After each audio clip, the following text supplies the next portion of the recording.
Hello, I'm Jennifer Colosimo, a Senior Vice President at Franklin Covey. And I'm Todd Davis, Franklin Covey's Chief People Officer. For the last 25 years, both Todd and I have worked with individuals of all ages in multiple countries to put the timeless principles from the book, The 7 Habits of Highly Effective People, into practice. The author of The 7 Habits of Highly Effective People, as most of the world knows, is the late Dr. Stephen R. Covey. Jen and I had the esteemed privilege of working directly with Dr. Covey for many years prior to his passing. Today, we are joining you virtually from our home offices, like the rest of the world is joining, so that we can bring you some concepts and principles from the habits. The principles in the 7 habits help you navigate very real problems in these challenging times, focusing on what you can influence when there is a lot that's out of your control, prioritizing in the midst of overwhelming outside forces, and preserving and even deepening relationships with your family, friends, work colleagues, even when under strain. And like Jen said, these principles are timeless. Now, the application of these principles certainly adjusts with the times we're in, but the principles of choice, of empathy, of respect, they are as relevant today as they were 30 years ago when Stephen first wrote about them. Over the next 10 episodes, we're going to cover the habits and apply them directly to you as individuals who are likely experiencing something you've never experienced before, an entirely new set of circumstances. Boy, talk about new circumstances. I mean, many of you may be working virtually for the first time, or maybe you've worked virtually for years, but virtually is now a very different definition of virtually, where you've got kids at home without a caregiver, or they're not going to school for part of the day or whatever. It's a time of great chaos in some people's lives and a lot of anxiety. And anxiety really, Todd, is a natural response. When you don't know what's going to happen, that's a natural response. We want to provide tools that help you interact effectively in the face of that anxiety. And to be clear, we can't fix the circumstances. Todd and I can't solve for challenges that require the intervention of a physician or a mental health professional. What we're offering are strategies to be as effective as possible in the midst of a challenging time. So let's start with a model that's at the base of every single habit, the see, do, get model. So C is your mindset. The interesting thing, one of the human gifts that we have is we have the ability to recognize we are separate from our thoughts. We can recognize them, we can decide if they're working for us, and we can choose to change them. So for example, right now, if I just see, my mindset is I have to wait and just react to whatever comes my way. This is chaos. Well, it is, but that mindset is I've mentally decided I don't have a choice in anything. I've given up all my freedom and all my empowerment to the circumstance. And as a result, I'm going to feel even more panicked and helpless and likely be less effective because I won't do what I can. Another mindset, there are things I can influence. My own health, both physical and mental, whatever I can influence at work right now, and preparing for the future to come out even more effective than I went in.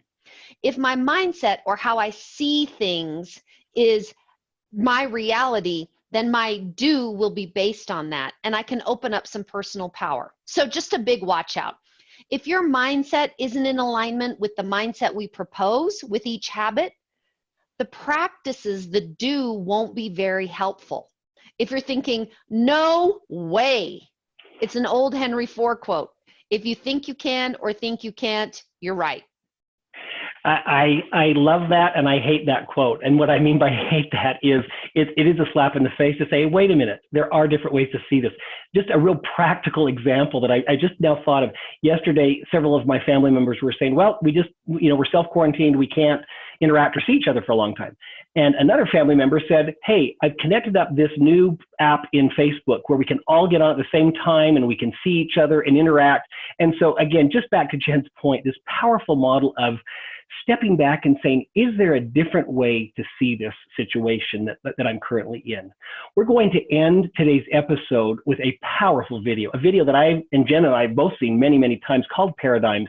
But every time I watch it, it reminds me of this ability we all have to look at things from a different perspective and see many different ways to approach a problem or an opportunity.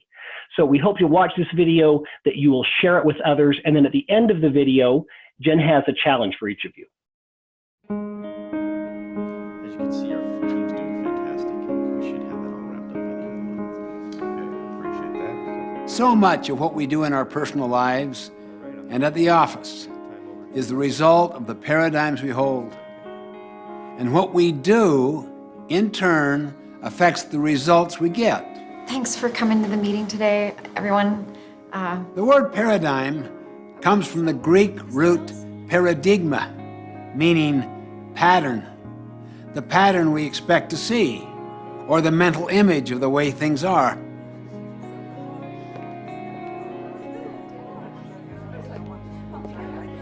We see everything through the perspective of our own paradigm. If you see your industry as one where growth is impossible, how does that affect what you do every day? And what results do you think you'll get from your actions? On the other hand, suppose you saw unlimited prospects for growth in your industry. How would that change your actions? What we see, our paradigms, determine what we do, which in turn determines what we get. And unless we consciously stand apart from and examine our paradigms, we might never see that perhaps many of them are distorted, short-sighted, or just flat out wrong.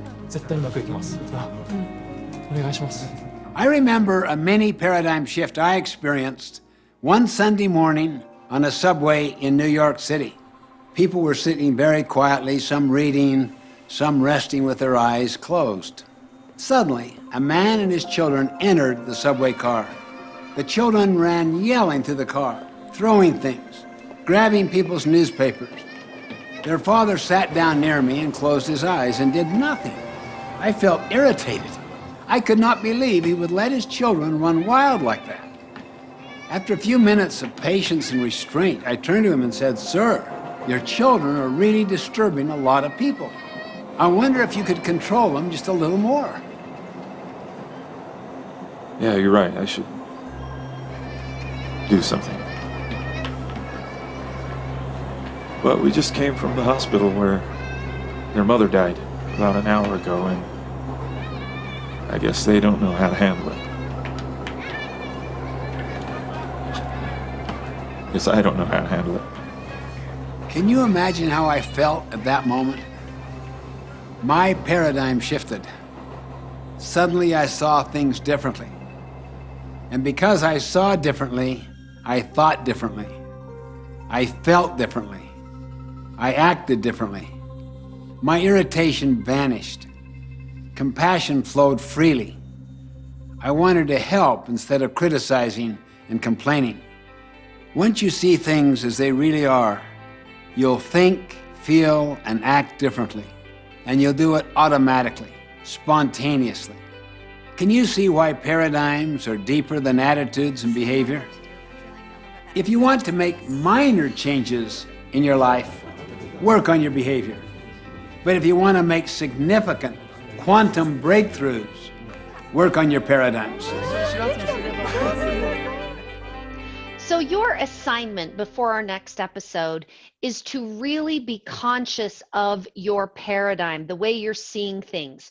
Write it down, stream of consciousness. What is in your mind about the current situation? What are you feeling? And is there anything about that you can reframe? Look for every opportunity to write it down and reframe it in a differential way. We look forward to you joining us over the next several episodes as we take a deeper dive into each of the habits and how they can help each of us during this challenging and unique time. See you next time. Thanks, everyone. If you'd like more resources to apply these concepts, please visit us at franklincovey.com/7habitstools.